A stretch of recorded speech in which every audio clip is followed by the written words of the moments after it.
So it helps if you're curious and you probe, and certainly this was true in my experience in the Peace Corps in Libya, to elicit very funny stories. So I was there in 1968 in Libya, in a village about 85 miles south of Tripoli. There were Berbers living there, and they spoke Berber and Arabic equally well. And I was teaching English in the 5th grade. And during a recess one day, they were serving me tea, and I said to them, I'd like to learn how to count to 10 in different languages. It's a very helpful thing to have when you're traveling. And I said, can you please tell me how to count to 10 in Berber? And they said, sure.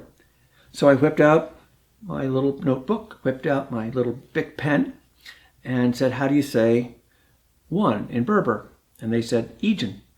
So I wrote down Ejin. I said, how do you say 2? And they said, Sin. So I wrote down Sin. Then I said, how do you say 3? And there's this dead silence. I said, how do you say 3? And they said, well, we don't really have a word for that. Okay, how do you say 4? No, don't have a word for that. 5? No. 6? No. 10? No.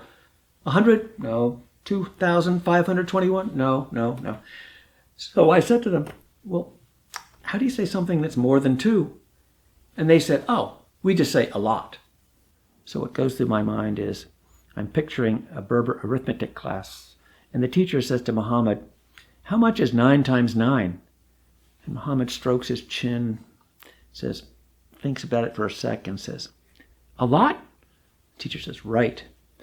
Well, I told this story to many of the 101 Peace Corps volunteers I interviewed for this book. They all laughed, of course. But then one of them, John McLean, says, I can top that. And I said, what? He says, that teacher should have asked Muhammad, what's a lot times a lot? And I said, I don't know. He said, a lot more.